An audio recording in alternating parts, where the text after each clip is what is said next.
Here we go, Wrongs of Neuro number 8 that was done on June 29th. We got 18 wrong on this form, so this should take about 18 minutes, roughly. Okay, did good to start. I'm sorry, we got the very first one wrong, and then we went on a good run after that. So the very first one, they gave us a 6x6 brown nevus on the left shoulder, which was a really weird thing. And so we just kind of locked onto that and said, well, I don't know, maybe there's some sort of weird, slow metastases of the melanoma. But they actually just really wanted to do the Parkinson's. I even still was maybe, if I would have, before I would have gone Parkinson's, I probably would have been tempted to go amyotrophic lateral sclerosis because it was saying that she was having choking when she was drinking water rapidly. Um, their line of thinking here is that there is increased muscle tone of the right upper extremity with a resting tremor, probably pill rolling, but they're not going to give you that kind of gimme. She's saying that she has aching and stiffiness of her right arm and progressive difficulty walking, with her voice becoming soft, and that soft voice also going with like a choking while she's drinking rapid water, or water rapidly rather. So they want Parkinson's here. It's a neurodegenerative disorder that presents with dysfunctional voluntary movements in the form of bradykinesia, resting tremor, and rigidity and postural instability.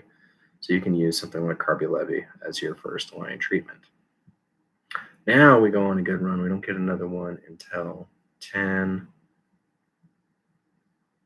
On 10, they have a kid with a ganglion cyst. I have not seen this in a 16-year-old yet before. Didn't think that that was necessarily a thing. But they give you most of the same findings that you would find in anybody else, except for a whole bunch of weird stuff about him having like phantom limb pain and other stuff going on. But in terms of the mass itself, it's just mildly tender to palpation and transilluminates. So there wasn't anything crazy about that. It's minimally increased in size since the first time that he had noticed it. So there wasn't really a ton to it. Ganglion cysts are fluid swellings associated with nearby joint and tendon sheath, commonly found near the wrist, clinically smooth and tender to palpation, transilluminate, unlike solid tumors. So, I mean, mostly going to just treat that with observation. Refractory could be excised if it really is problematic. 11 was spinal muscular atrophy, but they wanted to know where the site of location, where the location of abnormality is, and apparently that's anterior horn cell. This wasn't really necessarily a crazy thing. Spinal muscular atrophy is autosomal recessive, and they had given you family history. They're saying that he chokes intermittently, his gag reflex is depressed, he has constant movements on the surface of his tongue, and muscle strength and tone were decreased. So they really weren't hiding very much, even lost deep tendon reflexes. So just turns out that they wanted anterior horn cell as the site of abnormality in patients with spinal muscular atrophy. Next is 13. Meniere's disease apparently can be treated with HCTZ. Didn't know that. So she had a 3-month history of hearing loss, ringing, and fullness in her left ear with recurrent episodes of vertigo. They didn't really give you anything in terms of how long the vertigo was and whether or not you could definitely provoke it with an Epley maneuver or what have you. But suffice it to say, if you got to the fact that she had Meniere's disease, you would have still needed to know which one of the options would be the treatment. And as it turns out, hydrochlorothiazide is your treatment option for Meniere's disease. And now we're going to go to 14. Now there's 2 times that this happens on this one. And so just for me, if you don't want to do this, that's fine. But just for me, what we're going to do here is if they tell you anything about a head injury and then weeks go by, we'll say 2 weeks, because I think both times in this test, it was 2 weeks go by and they haven't gotten better. If anything, they're slowly getting worse. It's a subdural hematoma until there's some reason for it to be something else. Now, this 11-year-old, that would be unusual to have a subdural hematoma, except for they told you that he had a bleeding condition. They told you he had a hemophilia A. So you knew it had to be some sort of bleed, but just deciphering which one it was tough. He fell 2 weeks ago. Obviously, he hurt himself then. Now he has bilateral papilledema and hyperreflexia on the left.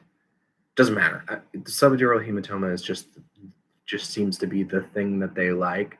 If you get hurt and then some time passes and now you're going to diagnose them with something, they usually want subdural hematoma there. Good run. We make it to 24.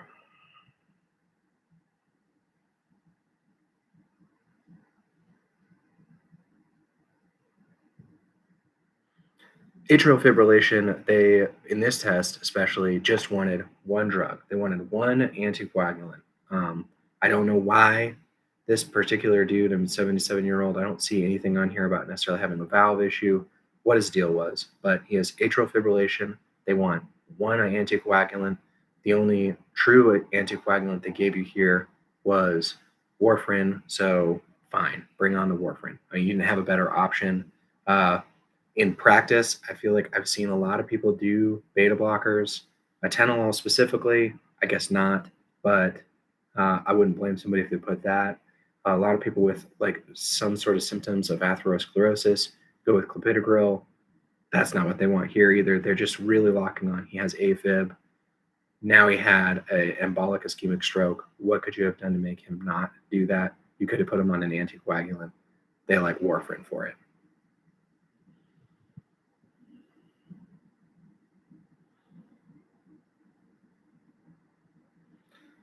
27. Multiple sclerosis is demyelination of the spinal cord axons. So this is kind of just another thing, like you just had to know it. Like I knew the spinal muscular atrophy question, what it was that affects the anterior horn cells. This I think I've seen before, just haven't seen it for a while. It's multiple sclerosis pretty clearly. It's demyelination of the spinal cord axons. That's what they want. She has Lermet sign, so that like quick electric shock that runs down her back when she flexes her neck, and that's a fun hint of multiple sclerosis, demyelination of spinal cord axons.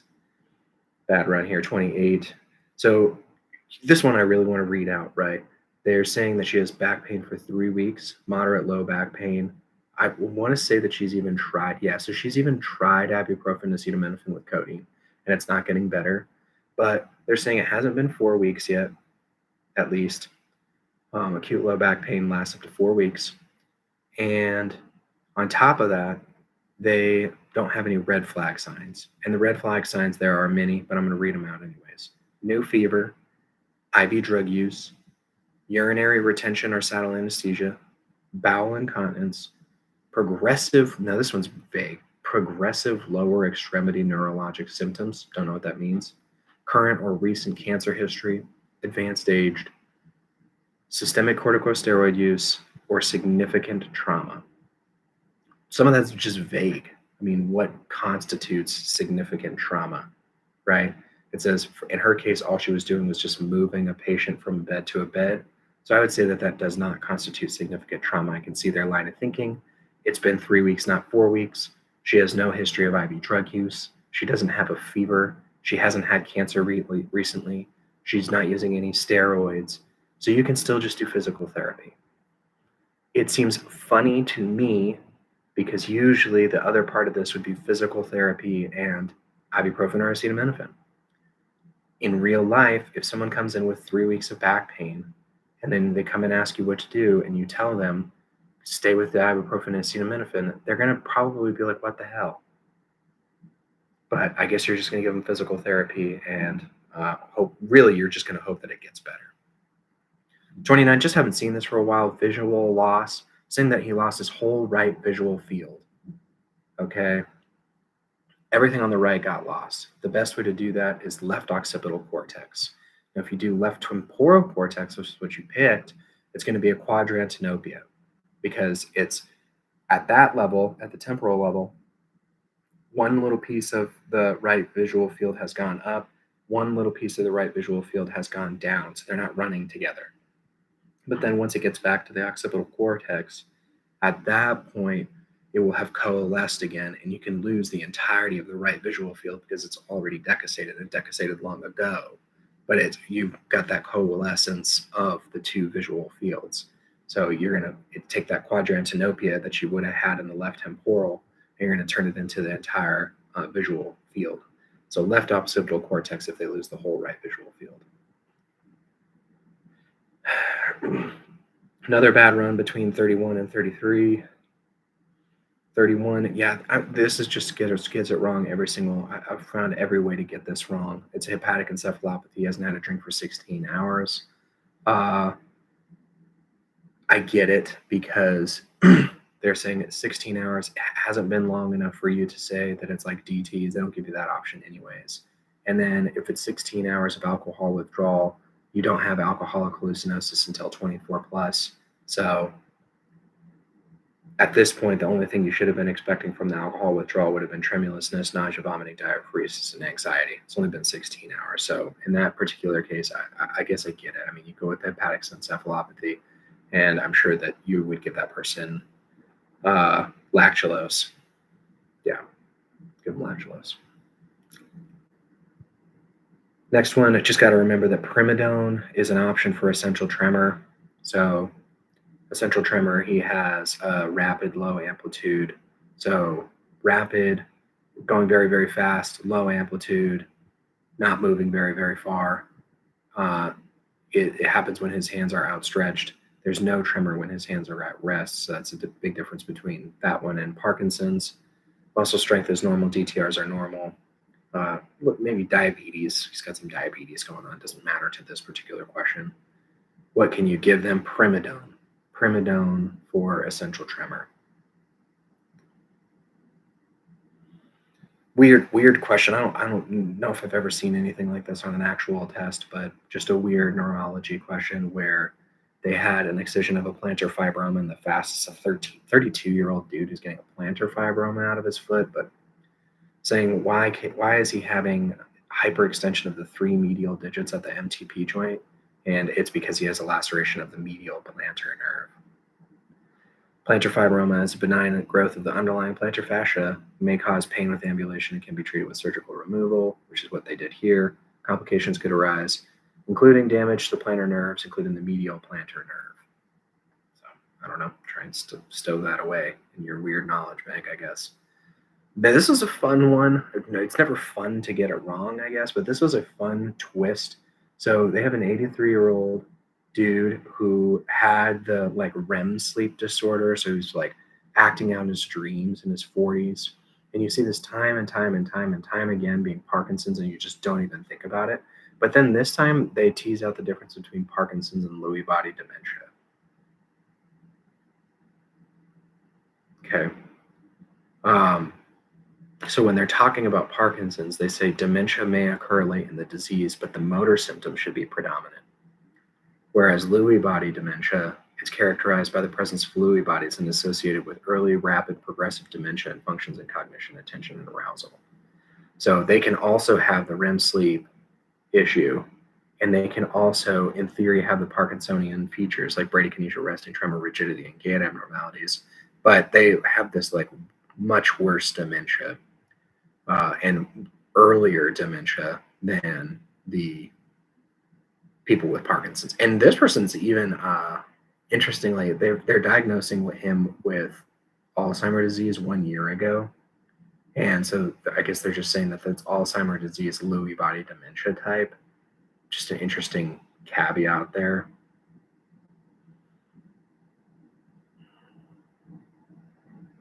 They're back on this atrial fibrillation thing. They want one anticoagulant. And so they do warfarin again. Keep in mind, this is a recent subject exam. So it's interesting that this is still the management. It's just do warfarin only for somebody with AFib. They don't want a platelet. They don't want 2 anticoagulants. They don't want warfarin and heparin. They just want warfarin.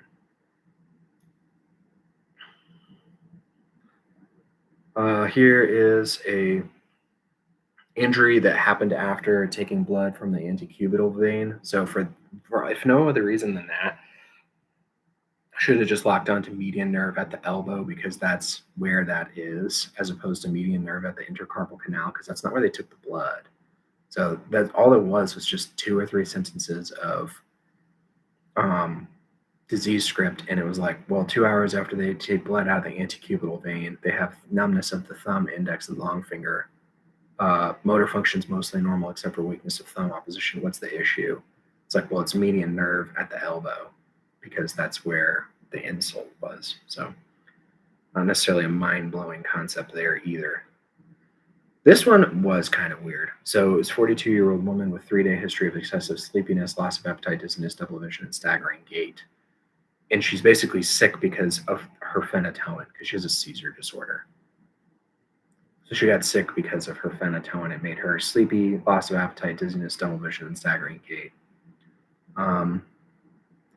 Neurotoxic adverse effects of phenytoin include nystagmus, diplopia, ataxia, and lethargy, and can happen at therapeutic serum concentrations in theory, but typically happens at toxic serum concentration. Don't see the answer being measurement of a drug super often. Maybe lithium, maybe levo, but I don't know if I've seen measurement of serum phenytoin as the correct answer before. She has nystagmus in all fields of gaze with her phenytoin toxicity, essentially. 44 is a normal aging. This is always a tempting one just in like pediatrics and elderly patients. Like if they give you little bit weird things, then you just like pick normal development, pick normal aging. Same kind of thing happened here. It says normal aging includes a slow decline of executive function, attention span, and problem solving after 70 years of age. I want to say this person was 90. They are 90. Other findings consistent with normal aging include decreased or absent Achilles reflex, decreased vibratory sensation, and decreased vision and hearing. They had this person drinking two wines every night, and that was a distractor. Technically, that's fine. I mean, he can do 2 wines a night. He's a male, 2 times 7 days, 14 drinks with no more than 3 days, 3 drinks in 1 day. So he's really fine here. It just said sensation to vibration is decreased over the toes bilaterally. Sensation to cold and touch is intact on all extremities, and he was unable to tandem walk, which just seemed weird enough to go with peripheral neuropathy. But I can see their argument here that this is just about normal aging in a 90-year-old.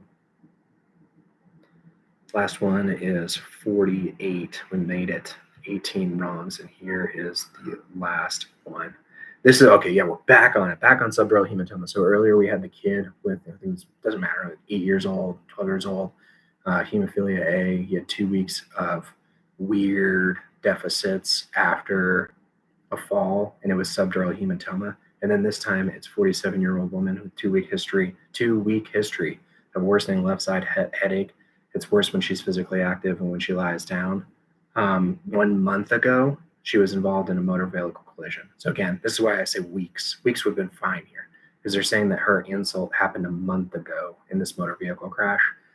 But then they amp up the difficulty a little bit. They don't give you the option subdural hematoma. They say which of the following structures is the cause of her signs and symptoms, and it's bridging veins, because bridging veins is the area that gets insulted in subdural hematoma. On imaging, subdural hematoma appears as a crescent-shaped collection of abutting the internal surface of the skull, not bound by suture lines, like an epidural hematoma would have been. If large enough to displace the cerebral hemisphere, it can cause neurologic deficits, altered mental status, seizures, herniation syndromes, and signs of increased intracranial pressure, such as vomiting, papilledema. Patients may manifest upper motor neuron examination findings such as spasticity, hyperreflexity, and extensor plantar reflex, like a Babinski sign. I think she has that. She says DTRs are mildly increased in the right. No, so they don't give her Babinski specifically, but she had refused medical attention in the past, and then 4 weeks after a motor vehicle crash, she's been having recurrent headaches, and they wanted to know what did it. It was a subdural hematoma with a specific thing that got insulted, being bridging veins.